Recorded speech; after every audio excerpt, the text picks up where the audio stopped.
तो चलिए यहाँ पे देखते हैं जो क्वेश्चन नंबर 7 दिया हुआ है। एक कार 3 घंटे में 165 किलोमीटर चलती है, तो वह कार, अब यहाँ पे 1 नंबर क्वेश्चन में जो दिया हुआ है 440 किलोमीटर की दूरी कितने समय में तय करेगी। फिर से इसी का जो क्वेश्चन नंबर 2 है 6.1/2 घंटे में कितनी दूरी तय करेगी। ठीक है, तो चलिए यहाँ पे जो क्वेश्चन नंबर 7 जो दिया हुआ है वो किस प्रकार से हल होगा वो देखते हैं।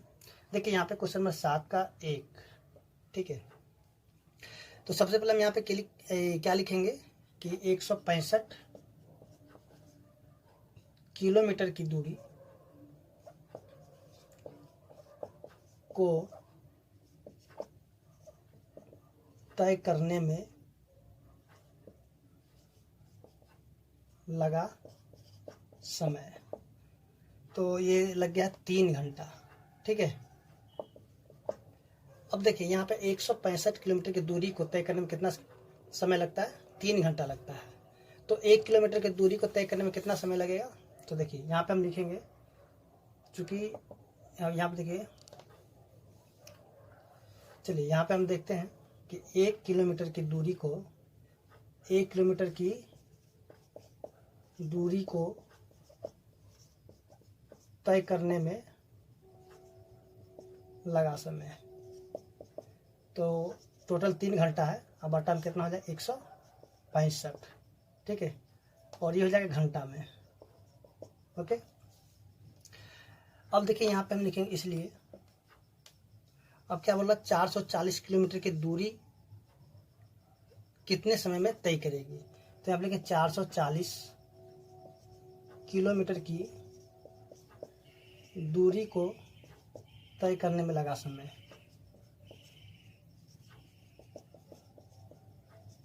कितना हो जाएगा, देखिए 3/165 और गुना में 440। ठीक है, देखिए ये कट जाएगा, 3 से कटेगा, ये 5 और ये भी हो जाएगा 5। फिर से देखिए ये भी कट जाएगा 11 से, 11 × 5 = 55 और 11 × 4 = 44, 0 फिर कट जाएगा, कितना हो जाएगा 8, यानी कि 8 घंटा हो जाएगा। ठीक है, यानी कि 440 किलोमीटर की दूरी को तय करने में कितना समय लग जाएगा, 8 घंटा लग जाएगा। ठीक है, इसी तरह हम देखते हैं इसका जो दूसरा नंबर क्वेश्चन दिया हुआ है। देखिए क्वेश्चन नंबर 2 जो दिया हुआ है इसका बोलता है कि 6.1/2 घंटे में कितनी दूरी तय करेगा। तो इसके लिए भी हम उसी प्रकार से लिखेंगे कि देखिए 3 घंटे में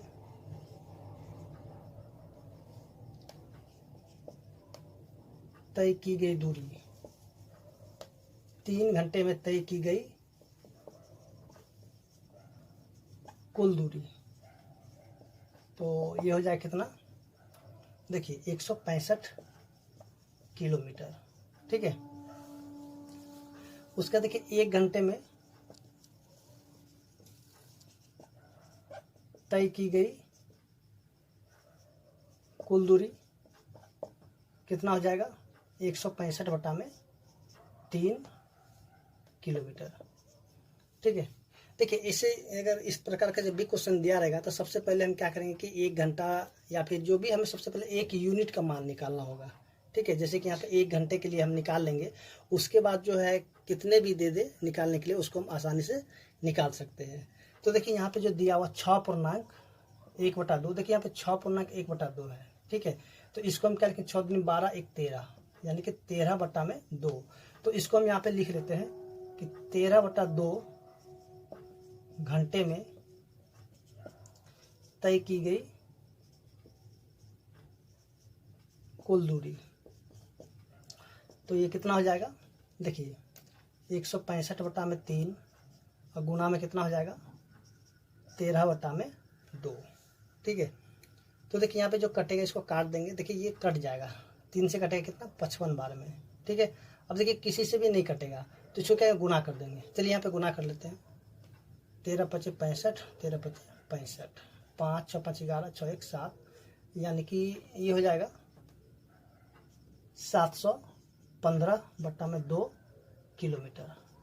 ठीक है, तो इसको क्या करें, भाग लगा देंगे, तो भाग कितना हो जाएगा, ये 3 दूनी 6, उसके बाद 5, 7.5 किलोमीटर। ठीक है, यानी कि 13/2 घंटे में तय की गई कुल दूरी कितना हो जाएगा? 357.5 किलोमीटर। ठीक है, तो चलिए यहाँ पे देखते हैं जो क्वेश्चन नंबर 8 यानी कि क्वेश्चन नंबर 7 का जो ये दूसरा क्वेश्चन था। ठीक है, अब चलिए यहाँ पे देखते हैं जो क्वेश्चन नंबर 8 है। देखिए क्वेश्चन नंबर 8 में जो दिया, एक महिला की 15 महीने की बचत 1800 रुपये है, तो उसका यहाँ पे बताना ए नंबर में उसकी 7 महीने की बचत क्या होगी। उसका बी में बताएं कितने महीने में उसकी बचत 3000 रुपये होगी। ठीक है, तो इसको भी जैसे क्वेश्चन नंबर 7 को बनाए थे ठीक उसी प्रकार से जो क्वेश्चन नंबर 8 भी सॉल्व हो जाएगा। ठीक है, चलिए यहाँ पे देखते हैं जो क्वेश्चन नंबर 8 है। तो चलिए यहाँ पे देखते हैं जो क्वेश्चन नंबर 8 दिया हुआ है, एक महिला की 15 महीने की बचत 18,000 रुपये है, तो अब ए नंबर में जो दिया उसकी 7 महीने की बचत क्या होगी। उसका बी नंबर में कितने महीने में उसकी बचत 30,000 रुपये होगी। ठीक है, तो चलिए यहाँ पे देखते हैं क्वेश्चन नंबर 8 का ए नंबर दिया हुआ है। देखिए सबसे पहले करेंगे क्या, यहाँ पे जो है एक महीने में वो कितना बचत करती है, सबसे पहले हम उसको निकाल लेंगे। ठीक है, तो चलिए यहाँ पे निकालते हैं।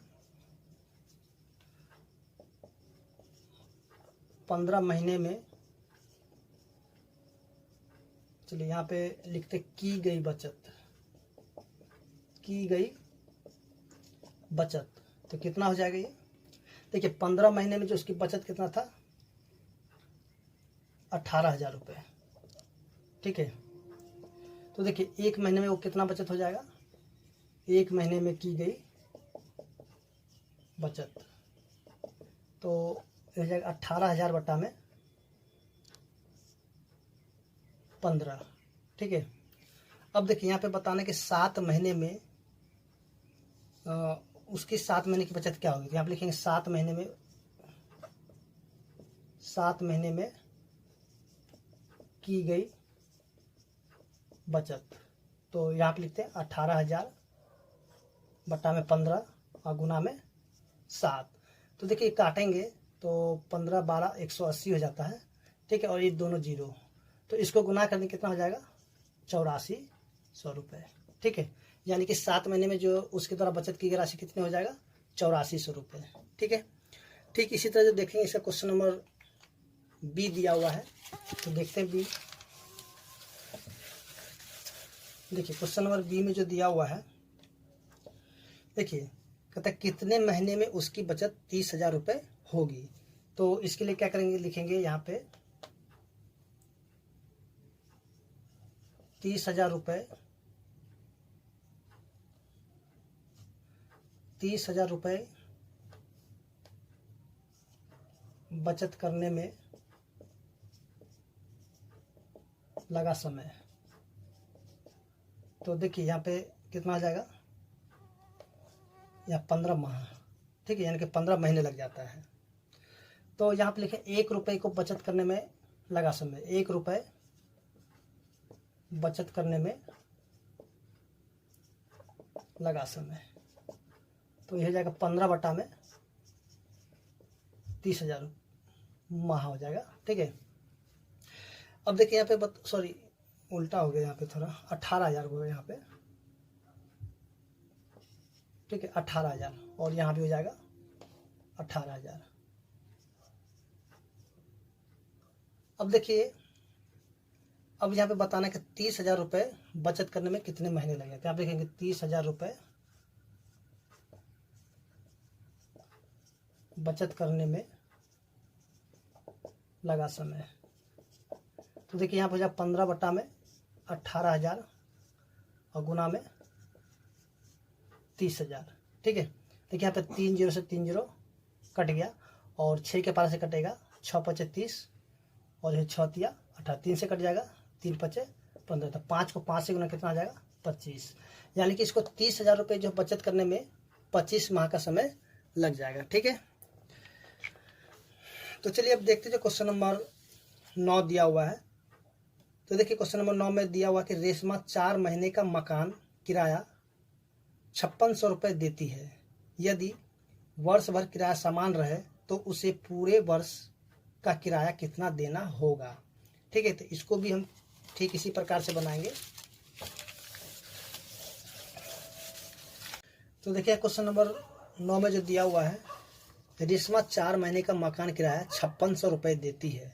यदि वर्ष भर किराया समान रहे तो उसे पूरे वर्ष का किराया कितना देना होगा। ठीक है, तो चलिए यहाँ पे हम क्या करते हैं, क्वेश्चन को सॉल्व करते हैं। तो देखिए यहाँ पे लिखेंगे 4 महीने का, देखिए 4 महीने का किराया कितना है 5600 रुपये। तो 1 महीने का किराया कितना हो जाएगा 5600 बट्टा में 4।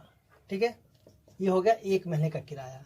अब हमें क्या बताना है, देखिए यदि वर्ष भर किराया समान रहे तो उसे पूरे वर्ष कितना किराया देना होगा। तो जैसा कि हम लोग जानते हैं कि एक वर्ष में 12 महीने होते हैं। ठीक है, यानी कि 12 महीने का किराया कितना देना होगा। तो हम यहाँ पे लिखेंगे 12 महीने का किराया,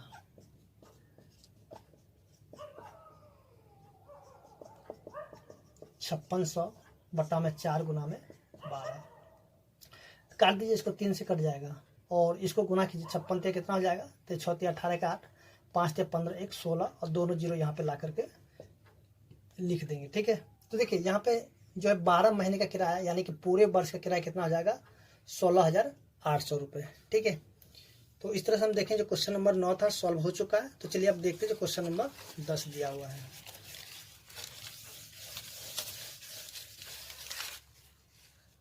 देखिए क्वेश्चन नंबर 10 में जो दिया हुआ है, पिछले 30 दिन में तापमान 15 डिग्री सेल्सियस बढ़ा। पिछले 30 दिन में तापमान 15 डिग्री सेल्सियस बढ़ा। यदि तापमान की बढ़ोतरी इसी गति से जारी रहे तो अगले 10 दिन में तापमान कितने डिग्री और बढ़ेगा। ठीक है, तो चलिए यहाँ पे देखते हैं जो क्वेश्चन नंबर 10 है। देखिए 30 दिन में तापमान कितना है 15 डिग्री। 30 दिन में तापमान में बढ़ोतरी। ठीक है, तो कितना है 15 डिग्री सेल्सियस। चलिए यहाँ पे सी लिख देते हैं। ठीक है, तो एक दिन में तापमान कितना बढ़ेगा, एक दिन, 30 दिन में, चलिए एक दिन में यहाँ पे 30 दिन में और यहाँ पे एक दिन में, चलिए यहाँ पे कर देते का। देखिए 30 दिन में तापमान का बढ़ोतरी कितना 15 डिग्री सेल्सियस। तो एक दिन में तापमान का बढ़ोतरी कितना हो जाएगा 15 बटा में 30। ठीक है, यहाँ पे डिग्री सेल्सियस। अब यहाँ पे बताना है कि 10 दिन में तापमान कितने डिग्री और बढ़ेगा। 10 दिन में तापमान का बढ़ोतरी कितना हो जाएगा, देखिए 15 बटा में 30 और गुना में 10, 0 से 0 कैंसिल हो जाएगा और ये कट जाएगा कितना 5 बार में। यानी कि देखिए 10 दिन में जो तापमान में कितना बढ़ोतरी हो जाएगा 5 डिग्री सेल्सियस। ठीक है, इसी तरह हम देखते हैं क्वेश्चन नंबर 11 है। देखिए रामू ने 5 ओवर में 45 रन बनाए और अनूप ने 7 ओवर में 42 रन बनाए। एक ओवर में कितने रन अधिक बनाए। ठीक है, तो चलिए यहाँ पे देखते हैं।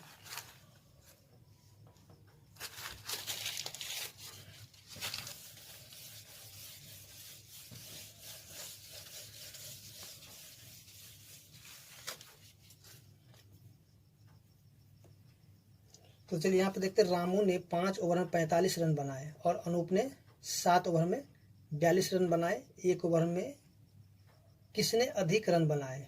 ठीक है, तो चलिए यहाँ क्वेश्चन नंबर 11 जो दिया हुआ है, तो यहाँ पे हम लिखते हैं रामू द्वारा 5 ओवर में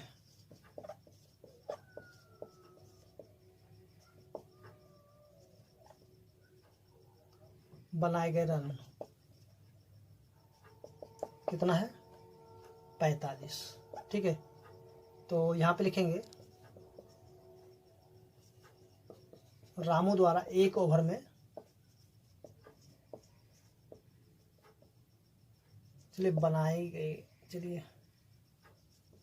बनाए गए रन। तो ये हो जाएगा 45/5, काटेंगे कितना आ जाएगा 9, ठीक है। यानी कि रामू जो एक ओवर में कितना रन बनाएगा 9 रन, ठीक है। यहाँ पे लिखते हैं और देखिए आगे क्या है कि अनूप ने 7 ओवर में 42 रन बनाए, तो एक ओवर में कितने अधिक रन बनाए, ठीक है। तो चलिए यहाँ पे लिखते हैं अनूप द्वारा 7 ओवर में बनाया गया रन, ठीक है। तो कितना है 42। फिर से लिखें अनूप द्वारा एक ओवर में